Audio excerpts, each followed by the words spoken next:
বাংলাদেশ একটা খুব দুঃখী দেশ যে আমরা আমাদের স্বাধীনতার এত বছর পরও এই দেশকে সত্যিকার অর্থে কিছু দিতে পারিনি। এই দেশের মানচিত্রকে আমরা কিছু দিতে পারিনি। আমাদের ঋণ আছে এই দেশের প্রতি। এই দেশের স্বাধীনতাকে অর্থবহ করে তোলার জন্য একটা তরুণ প্রজন্মকে আদর্শবাদী হয়ে উঠতে হবে। একটা তরুণ প্রজন্মকে দেশকে ভালোবাসতে জানতে হবে। একটা তরুণ প্রজন্মকে তার মাকে ভালোবাসতে জানতে হবে। একটা তরুণ প্রজন্মকে তার মূল্যবোধকে ধরে রাখতে জানতে হবে। আমাকে বুঝতে হবে অন্ধ অনুকরণের মধ্য দিয়ে পাশ্চাত্যের মূল্যবোধের সবটুকু নিয়ে নেওয়া এটা আমার জন্য এক ধরনের দৈন্যতা, এক ধরনের লজ্জা। প্রাচ্যের সংস্কৃতি পাশ্চাত্যের চাইতে অনেক উন্নত। পাশ্চাত্যের জন্ম হয়েছে সারা পৃথিবীতে লুটপাট করে। তারা আফ্রিকার মানুষদেরকে দাস বানিয়ে এবং এশিয়ায় উপনিবেশে স্থাপন করে আজকে পাশ্চাত্যের সংস্কৃতি উন্নত হয়েছে, তাদের ডেভেলপমেন্ট হয়েছে। এই লুটপাট করা পাশ্চাত্যের কাছ থেকে আমাদের জ্ঞান বিজ্ঞান আর ইতিহাস শিখতে হবে না, বরং প্রাচ্যের ইতিহাস আমাদের কাছে অনেক বেশি ঋদ্ধ, প্রাচ্যের ইতিহাস আমাদের কাছে অনেক বেশি সমৃদ্ধ। সে প্রাচ্যের ইতিহাসের কাছ থেকে বোধহয় আমাদের একটু জীবন দর্শন শেখার প্রয়োজন আছে। এর বাইরে গিয়ে আমরা আমাদের দেশকে একটা কাঙ্ক্ষিত স্বপ্নের দিকে নিয়ে যেতে পারবো না। এটা তরুণ প্রজন্মকে আজ অনেক বেশি চিন্তা করতে হবে। আমাদেরকে একটা জিনিস মনে রাখতে হবে যে মানুষের জীবনের একটা ভ্যালুজ আছে, যে তুমি একটা ভালো কাজ করবা, এটা একটা রিওয়ার্ড তুমি তোমার জীবনে পাবা, হোয়াট এভার ইট ইজ। একটা ছোট হইতে পারে, বড় হইতে পারে। তুমি একটা খারাপ কাজ করবা, এটা একটা রিওয়ার্ড তুমি পাবা। এই পরকালীন রিওয়ার্ড এটা শুধু যে মৃত্যুর পরে হবে বিষয়টা তা না, এটা পৃথিবীতেও হবে। প্রত্যেকটা ভালো কাজে সায়েন্সে যেটা থার্ড ল নিউটনের বলে যে each and every action has its equal and opposite reaction. তুমি দেয়ালকে একটা ঘুষি দিবা, তোমার হাত ফেটে যাবে, দেয়াল রিয়াকশন করতেছে। এইটা যে শুধু বস্তু জগতের ক্ষেত্রে হয় তা না, এটা মানুষের নৈতিকতার ক্ষেত্রে হয়। পৃথিবীর সব ধর্ম তা বলেছে। আমি বলি যে তোমাকে রিলিজিয়াস হইতে হবে, হোয়াট এভার ইউর রিলিজিয়ন। তুমি হিন্দু, তুমি মন্দিরে যাও। তুমি খ্রিস্টান, তুমি গির্জায় যাও। তুমি মুসলমান, তুমি কোরআন পড়ো, তুমি মসজিদে যাও। কিন্তু ধর্মকে বাদ দিয়ে তুমি নৈতিকতা শিখতে পারবা না। পৃথিবীতে কবিতা পড়ে কেউ সৎ হয় না, উপন্যাস পড়ে কেউ সৎ হয় না। তুমি একটা মানুষ দেখাইতে পারবা না যে কোনো সাহিত্য পড়ে সে তার নিজের জীবন দর্শন পরিবর্তন করেছে। কিন্তু আমি 1000 পিপল দেখাতে পারবো in the history of the world যারা ধর্মগ্রন্থের কারণে, ধর্মীয় বিশ্বাসের কারণে তার নিজের জীবনের সততা প্রমাণ করেছে। যে ব্যক্তি যে মসজিদে যায়, যে যায় না তার চেয়ে সে ভালো মানুষ।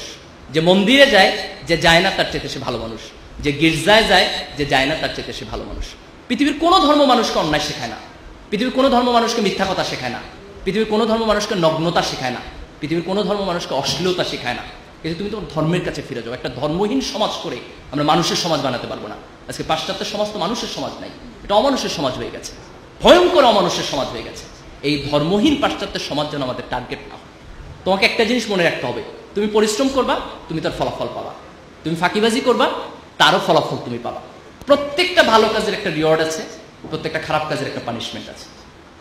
বুখারী শরীফে একটা হাদিস আছে যে প্রাচীন আমলের একজন মহিলা ছিলেন, তিনি খুব খারাপ মহিলা ছিলেন। তিনি একদিন রাস্তা দিয়ে যাচ্ছেন, হঠাৎ করে তিনি দেখছেন একটা কুকুর খুব পিপাসার্ত। খুব দয়া হলো কুকুরটা দেখে, এবং তিনি একটা কুয়া থেকে পানি তুলে নিয়ে এসে কুকুরটাকে খাওয়ালেন। এবং আল্লাহ রাসূল সে হাদিসে কোট করছেন যে এই যে একটা তৃষ্ণার্ত জীবের প্রতি তার অন্তরে কিছুটা দয়া সৃষ্টি হয়েছে, সেটার কারণে খোদা তার পুরাতন জীবনের সকল গুনাহকে মাফ করে দিয়েছে। That was a very small ভালো কাজ, খুব ছোট্ট একটা ভালো কাজ, কিন্তু সে ভালো কাজটা খোদার আরশে গিয়ে অনেক বড় হিসাবে তার কাছে প্রতিদান হিসাবে ফেরত এসেছে। এই যে আমরা আমাদের জীবনে অনেকগুলো কাজ করি, আমরা তো অনেক ভাবি না যে এটার আউটপুট কি হবে। কিন্তু তুমি একটা ছোট্ট ভালো কাজ করো, বিলিভ মি, এই ভালো কাজের প্রতিদান তুমি তোমার জীবনে পাবা। তুমি একটা ছোট্ট খারাপ কাজ করো, এর প্রতিদান তুমি তোমার পাবা, এই জেনারেশনে না হলে নেক্সট জেনারেশনে। এই যে এই মানুষের জীবন যখন এই ধর্মবোধের জায়গা থেকে, অ্যাকাউন্টেবিলিটির জায়গা থেকে সরে যায়, তখন মানুষের মধ্যে কোনো নৈতিকতা থাকবে না, মানুষের মধ্যে কোনো বোধ থাকবে না, মানুষ বেপরোয়া হয়ে উঠবে। এবং সেই বেপরোয়া মানুষ শিক্ষিত হলেও কিছু যায় আসে না, সে বেপরোয়া মানুষ এ প্লাস পাইলেও কিছু যায় আসে না। কারণ আমাদের সোসাইটি আমরা দেখেছি যে আমাদের অনেক শিক্ষিত মানুষ আজকে করাপশন করছে, অনেক শিক্ষিত মানুষ আজকে দেশের সম্পদকে বিক্রি করে দিয়েছে দেশের বাইরে। এই যে দিস ইজ ইম্পর্টেন্ট যে আমরা গ্লোবালাইজেশনের যুগে আমাদের কোয়ালিটি ডেভেলপ করার পাশাপাশি এই অ্যাকাউন্টেবিলিটির জায়গা থেকে মানুষের প্রতি ভালোবাসা, জীবনের প্রতি ভালোবাসা, জীবের প্রতি ভালোবাসা, এক ধরনের নৈতিকতা বোধ, এক ধরনের ধর্মবোধ, যে কোনো ধর্ম, ফেইথ বেস অ্যাপ্রোচ। তুমি ঈশ্বরকে বিশ্বাস করো, আল্লাহকে বিশ্বাস করো, গডে বিশ্বাস করো, does not matter, but you must have believe, you must have practice whatever your religion is. You must have the sense of the accountability, যে ভালো কাজ করলে এটা একটা ভালো কিছু পাবা, তোমাকে এটা এনকারেজ করবে। একটা খারাপ কাজ করলে তোমার পানিশমেন্ট হবে, ভয় তোমার মধ্যে থাকতে হবে। এই দৃষ্টিভঙ্গি যখন আমাদের জীবনকে নিয়ন্ত্রণ করবে, তখন সত্যিকার অর্থে আমরা একটা ভালো সমাজ করতে পারবো। আমি আশা করি যে এই তরুণ প্রজন্ম নিঃসন্দেহে আমাদের অতীতের সব ব্যর্থতা থেকে কাটিয়ে উঠে একটা নতুন বাংলাদেশ আমাদেরকে দিবে। আজকে প্রোগ্রাম ইসলামী ছাত্র শিবিরের পক্ষ থেকে, but that does not mean যে তোমাদের সবাইকে ছাত্র শিবির করতে হবে, কিংবা আমরা এই প্রোগ্রামটা ছাত্র শিবির করানোর জন্য করতেছি। নো, আমরা প্রোগ্রামটা এই কারণে করতেছি যে আমরা তোমাদের মেধাকে স্বীকৃতি দিতে চাই এবং তোমাদের সামনের দিনগুলোর দায়িত্ব সম্পর্কে স্মরণ করিয়ে দিতে চাই। You may not agree with me about the function of Chhatra Shibir, কিচ্ছু যায় আসে না তাতে, কিন্তু তুমি বাংলাদেশকে ভালোবাসার ব্যাপারে তোমার সাথে একমত হবা, তুমি সততার ব্যাপারে তোমার সাথে একমত হবা, তুমি তোমার ধর্মের ব্যাপারে তোমার সাথে একমত হবা। কিছু মানুষ যদি তৈরি হয় যারা দেশকে ভালোবাসবে, মানুষকে ভালোবাসবে, সৎ হবে, নিজের ধর্মকে পালন করবে, দিস ইজ এনাফ। এর বাইরে পলিটিক্যাল অ্যাটিটিউড থেকে আমাদের সাথে একমত হইতে হবে।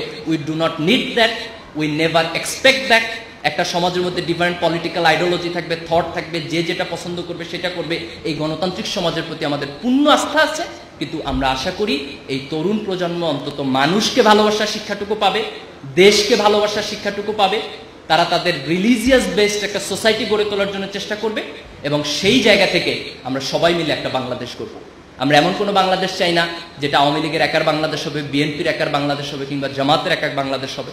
আমরা একটা বাংলাদেশ চাই যেটা 15 কোটি মানুষের সম্মিলিত বাংলাদেশ হবে।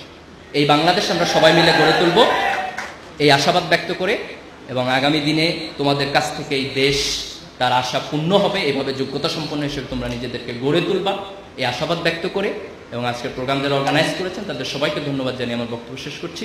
আল্লাহ হাফেজ, বাংলাদেশ জিন্দাবাদ।